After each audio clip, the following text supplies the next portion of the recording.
Por que elas fizeram isso? Porque ela é muito chata. Danada, né? Não, ela é chata porque ela fez isso que eu não gosto. Não, e o menino é muito chata. Mas o seu urso não é pra ficar lá na cama? Não. Onde ele tem que ficar? Onde ele senta, porque é muito chata. E ela é um urso muito grande, né? Aham. Urso muito grande. Verdade. Né, mamãe? É.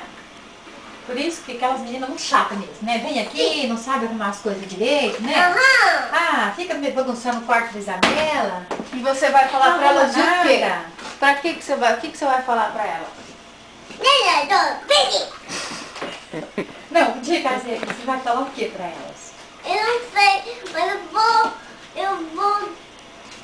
Quando eu tava ficando, minha mãe gritava comigo porque eu fazia uma coisa ruim.